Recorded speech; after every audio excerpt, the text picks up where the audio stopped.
Nous allons nous arrêter sur l'un des items retenus pour déterminer ce grand pari désiré, le beau. Quelques mots en préambule sur la beauté telle que vous la dévoilez dans votre passionnant ouvrage « Quand la beauté nous sauve ». Un ouvrage destiné non pas à repérer ce qui fait le beau, mais à distinguer ce que le beau fait de nous. Nombreuses sont les réflexions que vous distillez en puisant dans des scènes du quotidien, en faisant référence à des œuvres d'art intimes ou populaires, en convoquant aussi bien Bowie que Kant, Hegel, Cockney, Freud que Brel ou Al Pacino, aussi bien Plotin que Rimbaud ou Picasso, Camus et Bob Marley qu'une calanque en Corse ou une nage dans les eaux froides de Normandie. La beauté est plus précisément l'émotion esthétique et l'art, la beauté et la mort, la beauté vierge de critères, la beauté expérience heureuse du mystère, la beauté empoisonnée lorsqu'elle sert la haine et le totalitarisme, mais aussi la beauté pour être en harmonie, la beauté incommunicable ou au contraire pour partager, la beauté qui fait pont entre le corps et l'esprit, la beauté pacificatrice et pour prendre confiance, la beauté pour être soi-même créateur, pour penser autrement, la beauté qui guérit de l'individualisme et jugule les pulsions asociales, la beauté aussi qui éclaire les anfractuosités de notre âme et qui défie l'impossible, la beauté pour accéder à la liberté ou éclairer la vérité, la beauté vivier du sens, mais encore la beauté pour nous suspendre dans la frénésie de l'existence, la beauté pour voyager au cœur de nous-mêmes, pour faire barrage à la tyrannie technologique et aux mauvais doutes, la beauté qu'on habite,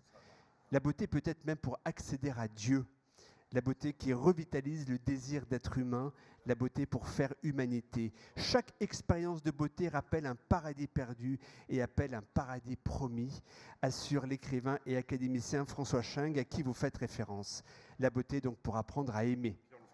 Pourquoi avons-nous besoin de la beauté? Pour éprouver autrement la vie en nous, pour être présent à nous-mêmes de manière plus pleine et plus complexe, estimez-vous, pour nous ouvrir à notre obscurité et à notre polyphonie secrète, pour nous souvenir de ce que nous pouvons être, pour rentrer en nous-mêmes et sortir de nous-mêmes, pour qu'en nous le mauvais se change en bon.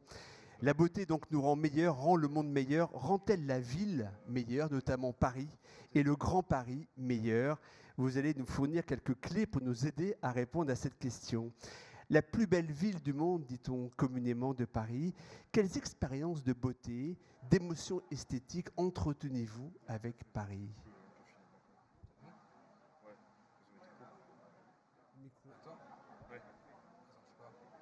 Celui-là est mieux. Alors d'abord, un petit mot général sur le rapport à la beauté, par rapport à votre question. C'est sûr qu'une expérience esthétique, c'est justement l'expérience non pas d'une contemplation où on serait dans une position d'extériorité, mais justement c'est le fait d'être dedans. Voilà, on est dans la beauté. Et c'est sûr que l'expérience de vivre dans une ville, c'est précisément une expérience esthétique au sens où il ne s'agit pas de regarder quelque chose en étant dans une position d'extériorité, mais au fond d'habiter, comme vous l'avez très bien dit, d'habiter le monde et d'habiter la ville.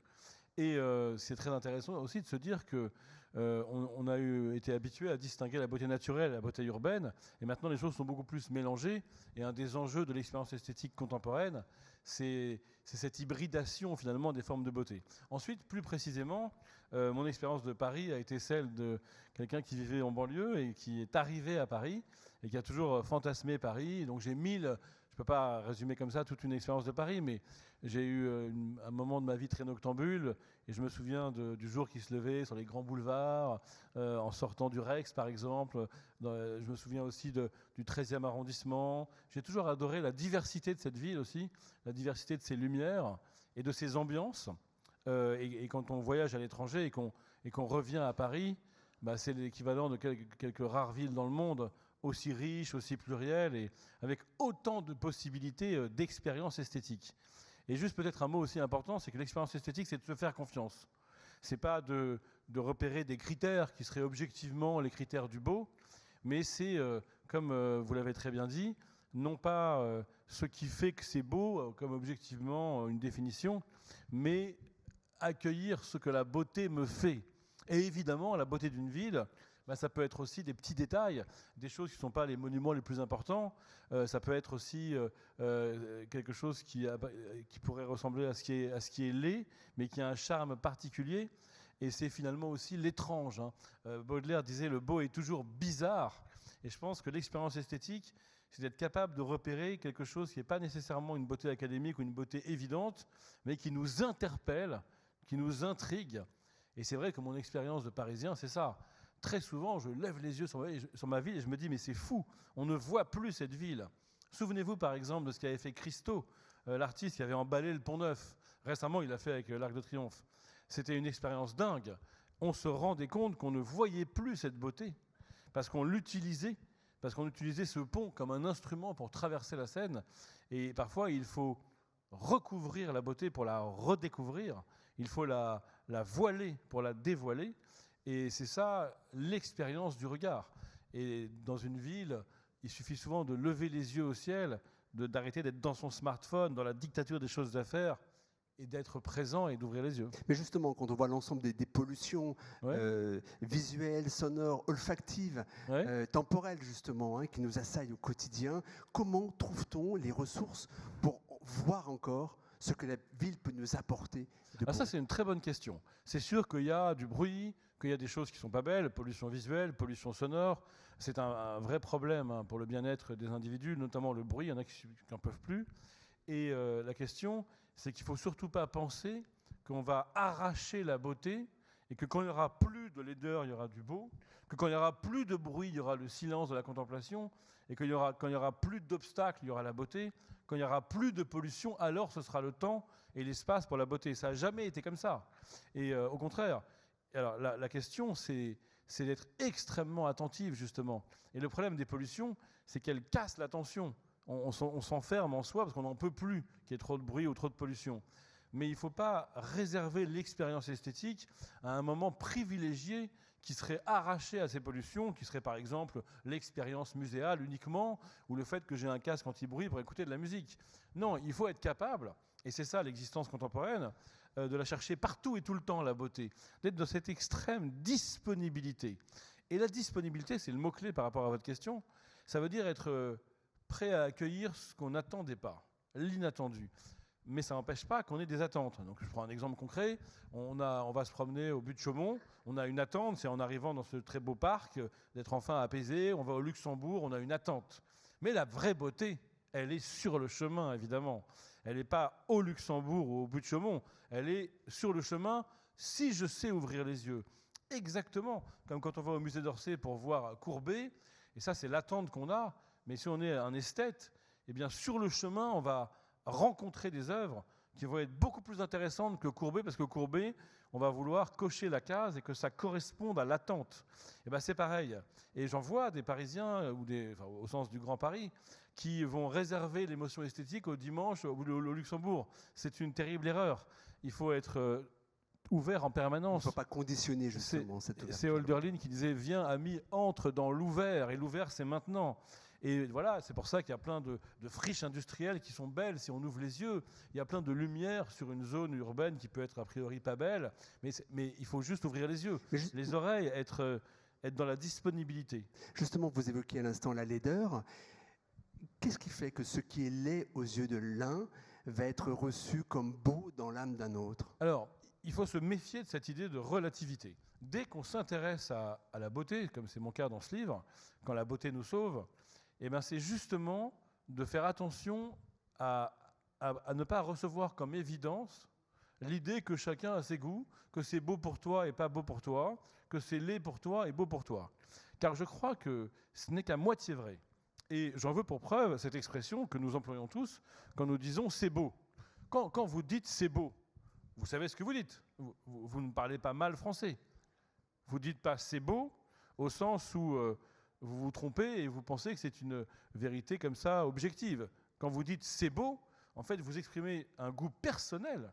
Mais alors pourquoi vous dites « c'est beau » et non pas « moi, je trouve ça beau ». Moi, avec ma culture, avec mon background, avec mon passé, j'arrive à apprécier parce que j'ai les codes. Non, vous dites pas ça. Vous dites c'est beau, d'un paysage, d'un parc, d'un tableau, d'une chanson. Ça veut dire quoi? Ça veut dire que malgré la relativité des goûts qui existe, dans l'expérience esthétique, il y a une ambition universelle, il y a une promesse de partage en termes chrétiens, de communion. Autrement, ce n'est pas une expérience esthétique.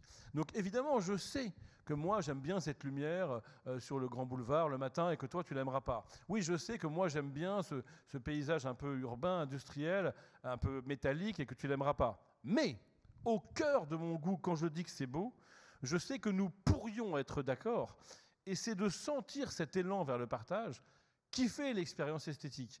Donc je précise, nous ne serons pas d'accord, mais au cœur de tout plaisir esthétique, de toute expérience esthétique, il y a un mouvement qui peut être contrarié, mais qui est un mouvement quand même vers cet accord. Et c'est pourquoi il y a la promesse d'un monde commun dans toute expérience esthétique. Où l'on vient à votre sujet, c'est qu'on habite la même ville, même si ce n'est pas le même quartier, même si ce n'est pas avec les mêmes revenus, même si ce n'est pas au même étage, on habite la même ville. Donc le monde commun, on l'expérimente concrètement. Et dans le cœur de chaque émotion esthétique, on en a la promesse qui se fait sentir. J'aimerais un mot sur un très beau livre qu'avait écrit Richard Bohringer, c'était en 88, titré « C'est beau une ville la nuit ». C'est un texte sur la fragilité, les excès, les dérives, sur les souffrances d'un homme, lui en l'occurrence. Ouais. C'est un texte aussi sur les trésors de l'altérité, de l'imperfection. La beauté, c'est ça aussi, la beauté d'une ville, hein, c'est sa part d'ombre. La beauté d'une ville, comme celle d'un visage, comme celle d'un tableau, c'est ce qui surgit quand ce n'est pas ce à quoi on s'attendait et quand il y a effectivement une imperfection qui va rehausser la cohérence d'ensemble.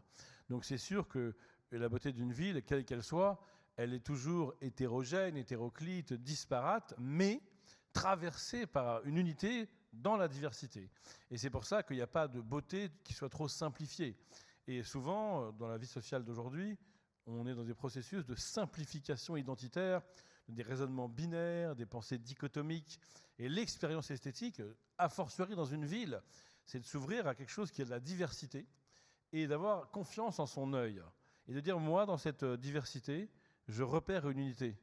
Et c'est comme dans un tableau. Si vous regardez un tableau de peinture flamande avec, je sais pas, des patineurs, des gens qui font la fête, des gens qui arrivent en navire sur un petit port, il y a des couleurs, des nuages, des animaux, des humains, des bateaux. Et quand vous dites c'est beau, vous repérez une unité dans la diversité, mais vous vous faites confiance. Exactement comme dans une ville, il va y avoir un truc un peu sale d'un côté, là il y a un beau monument, là il y a un mur qui a été refait, celui-là est décrépit, là il y a des gens qui s'engueulent en voiture, mais faire confiance à son œil, c'est faire confiance à sa liberté de jugement. Et c'est pour ça que l'expérience esthétique procède toujours d'un réapprentissage au fond de l'estime de soi. Donc oui, je vais pouvoir trouver une ville belle, et c'est exactement ce que fait Bohringer dans ce livre, puis cette pièce de théâtre, ce film, C'est beau une ville la nuit. Bah, ce qu'il trouve beau, c'est des choses que d'autres ne vont pas trouver belles du tout. Reprenons évidemment le geste baudelairien. Hein. Le geste baudelairien dans Les Fleurs du Mal, notamment, c'est ça. Et d'ailleurs, c'est lui qui a dit l'âme d'un humain change plus vite, hélas, que l'apparence d'une ville.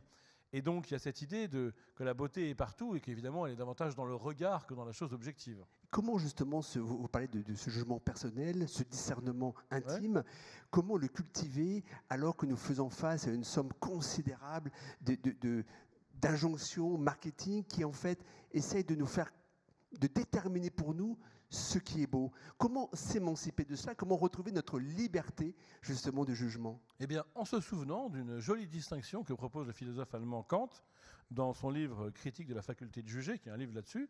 Il dit voilà, il y a des jugements déterminants et des jugements libres. Les jugements déterminants, ils sont déterminés par un critère objectif. Par exemple, si vous mangez un plat et vous estimez qu'il est fait correctement, le jugement il va être déterminé par la référence à un critère. Mais jugement déterminant, ça veut dire aussi qu'au sein de votre complexité humaine, une seule de votre faculté est déterminante. Par exemple, si vous mangez un tiramisu, c'est la sensibilité, le goût, qui va être déterminant dans le jugement, et non pas la raison, et non pas l'entendement, et non pas l'imagination. Eh bien, dans le rapport à la beauté, c'est là que ça devient compliqué, mais accrochez-vous 2 minutes, le jugement n'est pas déterminant, au sens où je ne sais pas laquelle de mes facultés est déterminante, elles sont comme sur un pied d'égalité. Ce qui veut dire que quand je marche dans Paris et que je dis c'est beau parce que cette ville est dingue. Parfois on prend un pont, on avait oublié comme cette ville est belle. On se dit c'est la plus belle ville du monde. D'ailleurs, souvent quand on a voyagé, bon, à part peut-être en Italie, allez, mais quand on a voyagé et qu'on arrive à Paris, on se dit mais j'ai trop de chance de vivre là. Et en fait, eh bien, quand on dit c'est beau, c'est pas la vue qui est déterminante, c'est pas l'imagination, c'est pas l'entendement, c'est l'ensemble de ces facultés qui, pour une fois, fonctionnent sans hiérarchie. Alors que dans le reste des jugements de l'existence, par exemple un jugement moral, si vous dites c'est bien, c'est mal, la faculté morale est déterminante. Ou alors, si vous avez un raisonnement mathématique, l'entendement est déterminant. Et bien, dans l'expérience esthétique, on s'écoute tout entier, on est un peu flottant et on se fait confiance. Donc ma réponse, c'est faites-vous confiance, davantage qu'aux critères. C'est pas beau parce que, c'est beau parce qu'il n'y a pas de parce que. C'est-à-dire, je réapprends que le critère de mon jugement esthétique, c'est qu'il n'y en a pas, ou alors, on peut le dire autrement, c'est mon émotion. Mais attention, cette émotion esthétique, elle n'est pas que sensuelle, c'est pas que les yeux, elle est aussi intellectuelle, mais simplement dans une sorte d'harmonie entre l'intellect et le sensible, ce qui arrive en fait quasiment jamais. Et c'est pourquoi, c'est la thèse de mon livre, on a besoin du rapport à la beauté pour réapprendre à se connaître et réapprendre à se faire confiance. Et pour habiter le monde. Et pour habiter la ville en question, justement, parce qu'on habite toujours une ville. Habiter le monde, ça c'est métaphysique. Mais avant d'habiter le monde, on habite quelque part. Et c'est vrai que parfois, dans l'immobilier, on comprend que, bon, ok, il y a l'appartement à l'intérieur, mais il y a ce qu'on voit. Quel point de vue cela représente sur le monde. Et on observe toujours le monde à partir d'un lieu. Et la question, c'est très intéressant d'un point de vue immobilier, c'est peut-être qu'on devrait rebalancer les critères. Il y a quand même ce que je vois, qui est peut-être plus important qu'à partir d'où je le vois. La ville vous laisse, à vous, parce qu'on voit bien que c'est un rapport extrêmement intime, personnel que nous avons quand on parle de beauté, Oui. la ville vous laisse-t-elle des gisements, des opportunités de poésie? Et je parle de la poésie parce que la poésie, elle est centrale, y compris dans votre livre, Oui. d'ailleurs. Est-ce que vous avez ces moments de rencontre poétiques dans la ville? Bien sûr, mais les rencontres humaines peuvent être poétiques, les rencontres avec la pierre, avec les arbres. La poésie, on pourrait se dire, qu'est-ce que c'est? C'est le moment où, que ce soit une expérience en lisant un poème, dans une relation humaine, en lisant un livre, en regardant un morceau de ville, en fait, on pourrait dire que la poésie, c'est quand, au lieu d'avoir peur de ce qui est un peu bizarre, j'arrive à m'ouvrir. C'est-à-dire, dès que je cesse de mettre les choses dans des cases, dès que je cesse de définir les choses, vous savez, les ados ils disent « je ne te calcule pas ». Dès qu'on cesse de calculer les gens, de les quantifier, de tout mesurer, quand on fait confiance au mystère et qu'on n'a pas peur de ce mystère d'habitude effrayant, ça s'appelle une expérience poétique. Donc évidemment que, alors moi après, c'est sûr qu'il y a différents usages de la ville. C'est sûr qu'on va avoir un rapport plus poétique à la ville quand on a la chance d'avoir construit son existence de manière à échapper au grand flux. Donc voilà, quelqu'un qui travaille, et qui finit de travailler à 5 heures du matin, eh ben, il a un rapport à la poésie. Ça me rappelle quand j'étais étudiant à Sciences Po, j'avais un de mes amis qui était un enfant de la grande bourgeoisie parisienne. Il avait fait un stage ouvrier, comme on disait à l'époque, comme éboueur. Et ça fait un peu cliché, hein, l'enfant de la bourgeoisie parisienne qui fait un stage comme éboueur, sauf qu'il l'avait vraiment fait, qu'il avait quand même passé 6 semaines à ramasser les poubelles. Et il avait fait un sublime rapport de stage et il avait découvert cette ville comme jamais. Il avait dit, mais je ne savais pas que c'était si beau. Il avait fallu que son regard soit décalé, soit déplacé. Et c'est ça la poésie. C'est de donner une place à ce qui n'a pas de place et d'accepter l'étrange. On revient à la phrase de Baudelaire, hein. Le beau est toujours bizarre. Baudelaire, qui a quand même, je crois qu'il y a un compartiment des Fleurs du Mal qui est sur les quartiers de Paris. Hein. Donc on est dans le sujet. Pour se rendre disponible à la poésie dans la ville, il faut s'autoriser à flâner. Flâner, oui. C'est un verbe. On a l'impression que c'est quasiment impossible aujourd'hui de vivre la flânerie parce qu'on est dans la hâte, dans l'immédiateté, parce qu'on a ces pollutions qu'on évoquait tout à l'heure, parce qu'on est toujours dans la course et qu'on ne s'autorise plus à flâner. Vous trouvez, vous, justement, le temps de flâner? Oui, j'arrache ce temps. C'est sûr qu'on croit qu'à force de toujours vouloir rentabiliser le temps, on va gagner du temps. En vérité, on perd du temps. C'est comme quelqu'un qui fait une psychanalyse pendant 5 ans et ses amis lui disent « mais tu perds ton temps, 2 fois par semaine, tu vas t'arrêter comme ça et donner de l'argent à quelqu'un. Tu pourrais acheter un appartement avec cet argent. Et en fait, à l'échelle de la vie, cette personne n'aura pas perdu du temps. Elle aura gagné du temps, parce qu'en guérissant de sa névrose et en évitant de répéter les mêmes échecs, à l'échelle de la vie, ce qui apparaîtra comme temps perdu sera en fait du temps gagné pour après mieux vivre et mieux se connaître. C'est exactement pareil avec la flânerie. Il y a plein de gens, ils veulent être productifs tout le temps et ils s'interdisent de flâner, ils se dépêchent dans la rue comme des poules, là, pressées, en train de checker leur mail en même temps, les yeux baissés. Mais en fait, ils perdent du temps parce qu'ils deviennent inefficaces. Et parfois, dans un temps de flânerie, on va avoir une idée qui germe, qui va nous faire gagner du temps. Et parfois, on a mis la pression et c'est quand on relâche la pression que l'idée arrive. Il y a 1000 études qui montrent qu'en marchant, par exemple, les idées viennent plus vite qu'assis à son bureau quand prétendument on veut se dépêcher. Maintenant, il y a des coachs qui font des séances de coaching en marchant. Donc, il faut arrêter de penser, je veux dire, à force de vouloir économiser du temps, on croit qu'on en gagne, mais en fait, on perd du temps à l'échelle de l'existence. Et puis, je vous rappelle aussi que, voilà, c'est le sujet, c'est que la beauté, il faut quand même un peu lever le nez. Mais soyez rassurés, je ne vous dis pas de vous arrêter 2 heures par jour. Il suffit de 20 secondes, en fait. Il suffit d'1 minute. Mais même 1 minute, c'est long. C'est même long. Même si vous avez 20 secondes de présence, vous arrivez en avance à un déjeuner professionnel, et au lieu de regarder vos mails bêtement, de toute façon, ils ne vont pas changer, il y en aura encore qui vont arriver. C'est 15 secondes. Si vous les vivez en présence, en conscience, c'est énorme, en fait. Donc, vous voyez, on ne va pas perdre de temps, en fait. On ne va pas perdre de temps en flânant. On va même en gagner. J'aimerais vous faire réagir à un court passage d'un livre qui paraît prochainement, qui est une monographie consacrée à un grand peintre syrien, Naja Al-Boukhaï, qui a trouvé refuge en France en 2015 et qui a passé 3 années de torture dans les geôles de Bachar al-Assad. Et Boris Cyrulnik intervient dans ce livre, notamment sur le thème de la résilience par l'art. Et voilà ce que dit Boris.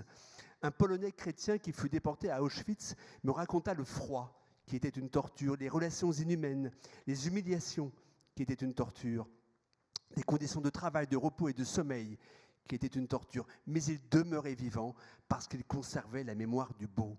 Geneviève de Gaulle rapporta à son retour des camps que les gardiennes SS renversaient la soupe pour qu'elle se courbe, se plie en 4, lèche le sol et récupère sur sa langue quelques improbables lambeaux de pommes de terre. Tout était torture, même respirer était torture, confia-t-elle, mais elle aussi, dans ces moments, se raccrochait à l'existence, fut-elle fantasmée du beau. Et je termine par Germaine Tillon. Pour sa part, un jour, elle souffre trop, elle décide de se suicider. Alors, c'est pas compliqué. Il suffit pour elle de s'approcher des murailles, de barbelés et d'attendre soit que les mitrailleuses fassent leur œuvre, soit de s'électrocuter. Mais ce jour-là, dit-elle, le ciel est immaculé, le bleu resplendit des averses qui l'ont lavé et du gel qui le rend pur. Alors, devant la majesté de ce spectacle, elle décide de renoncer. Elle saisit combien elle a besoin de beauté, combien le beau l'aidera à demeurer vivante, à demeurer debout, à demeurer résistante. Elle prend conscience que le beau, quelle que soit la forme ou le média artistique qu'il emprunte, forme un tuteur. C'est la preuve que dès qu'il y a du beau, plus rien n'est impossible. Exactement. Il ne faut pas dire que la beauté nous sauve de tout, effectivement, mais elle nous promet. Elle ne résout pas tout, vous le dites bien d'ailleurs. Exactement. Elle ne règle pas tout. Elle ne règle pas tout. On ne peut pas... Il y a des gens qui meurent... Ouais, mais elle nous fait entrevoir la possibilité du salut, dites-vous. C'est une très belle phrase. Exactement. C'est pas qu'elle nous sauve, donc c'est qu'elle nous fait entrevoir la possibilité d'un salut, ce qui est arrivé à Germaine Tillon. Elle a renoncé au renoncement. Elle a renoncé à renoncer, mais c'est parce que la beauté nous parle d'autre chose que d'elle-même. C'est ça qui est important à comprendre. On peut le dire de plein de façons. Platon disait la beauté est la splendeur de la vérité. Hegel, le beau est l'éclat du possible. Et François Sching aussi, que vous avez cité, ils disent tous la même chose. C'est que si je suis sensible à la beauté, je ne suis pas sensible que à la beauté. Elle me parle d'un autre monde possible, elle me parle d'un monde meilleur, elle me parle d'une espérance.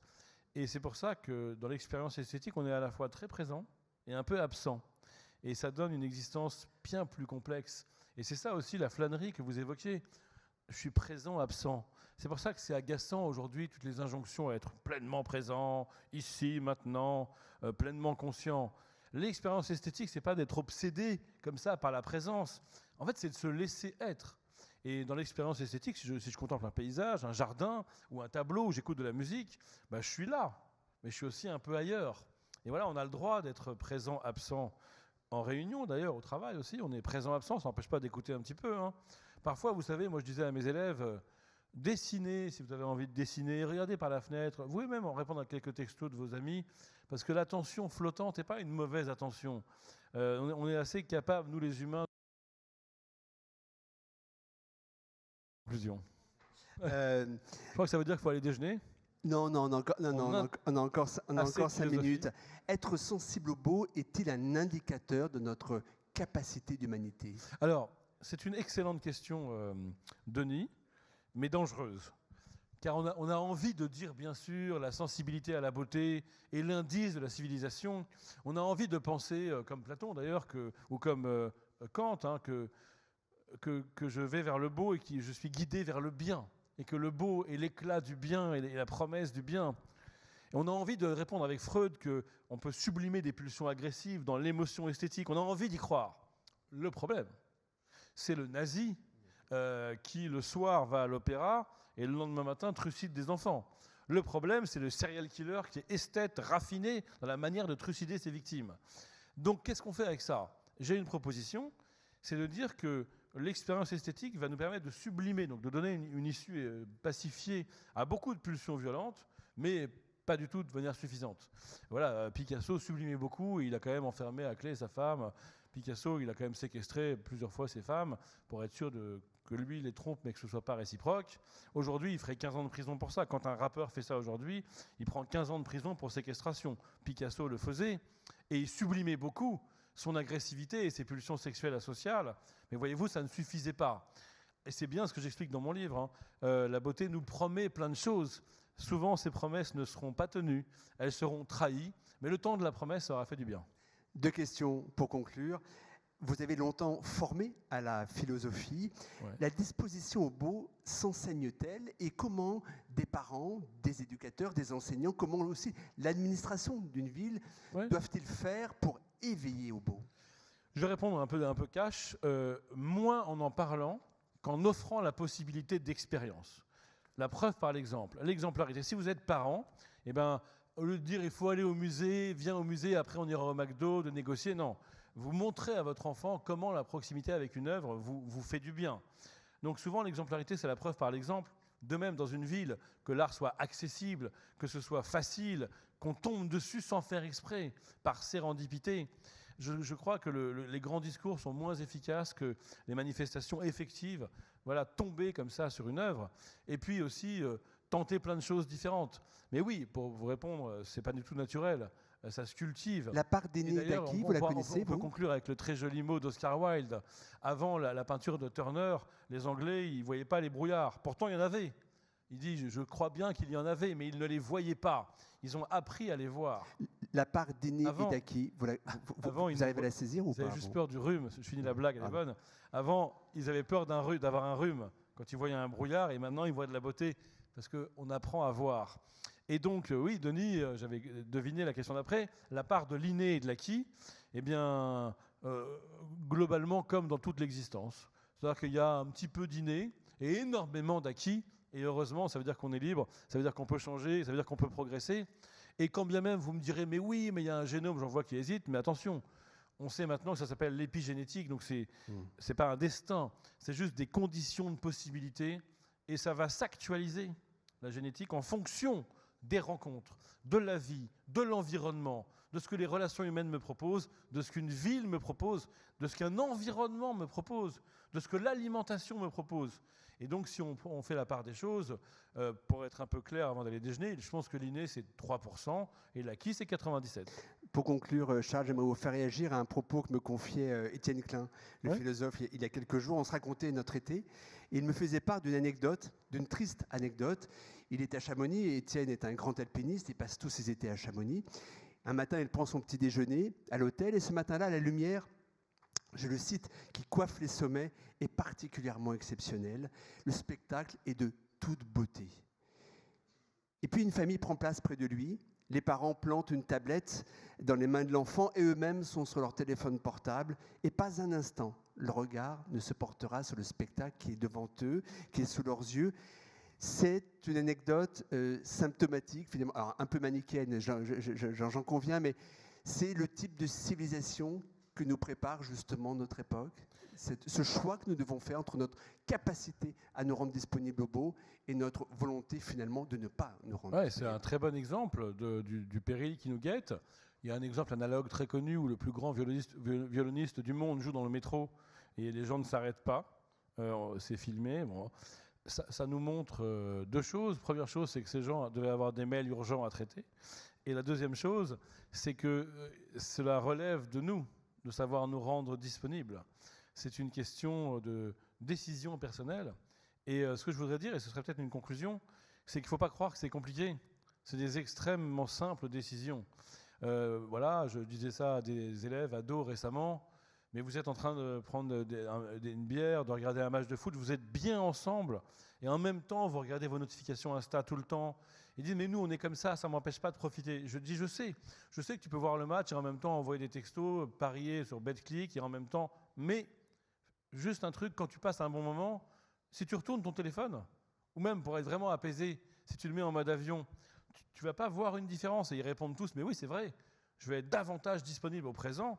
Et il leur a suffi de retourner le téléphone. Juste un micro-geste. Et ben, il y a plein de micro-décisions comme ça qui, soudain, ont le pouvoir d'ouvrir grand, de réouvrir en grand le champ de notre perception et de notre disponibilité. Merci de nous avoir ouvert en grand à la beauté. Merci Charles. Merci.